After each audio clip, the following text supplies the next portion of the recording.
A boy trying to experience what it feels like to be an adult actually locked his parents and sister in a pit in the forest. To prevent friends and family from finding them, Peter picked up his parents' phones, mimicked their voices to decline all engagements. Then he drove his father's luxury car out of the garage, enjoying the thrill of driving for the first time. Afterward, he drove to an ATM in town, inserted his father's bank card, and withdrew $50,000 to fund his entertainment during this period. He planned to thoroughly experience adult pleasures in the coming days. Little did he know, just 3 days later, his mother's best friend showed up at the door. However, Peter had already prepared for this scenario.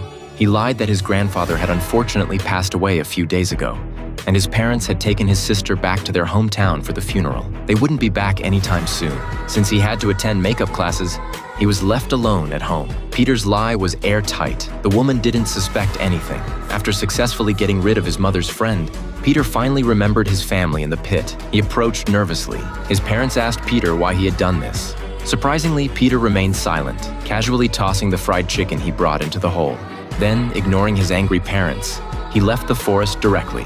Upon returning home, he set up his gaming console in his room, beginning his carefree gaming session. Meanwhile, the 3 people in the pit were trying to climb out. However, all their efforts were in vain, as the pit was incredibly deep, making it impossible to climb out with bare hands. His starving sister picked up the food, ready to eat, but was stopped by her father. In his view, this food was charity from Peter, and a person of dignity should never accept such handouts. But the hunger pangs in their stomachs forced them to eat anyway. At the same time, Peter was leisurely playing the piano at home. Despite the torrential rain outside, he remained completely unbothered.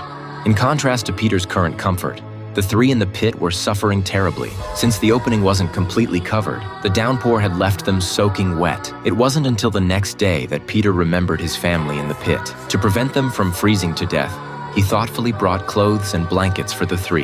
His mother begged Peter to have mercy and let them go, but Peter still remained silent, dropping the items into the hole before walking away. Feeling bored at home, Peter invited a classmate to come over. The 2 played in the swimming pool, enjoying games without restraint, truly acting like adults, doing whatever they wanted, without any concerns or inhibitions. Later, they took ingredients from the refrigerator, imitating adults by preparing food. But because they were having too much fun, Peter had forgotten about his parents and sister in the pit. By now, the pit had run out of supplies.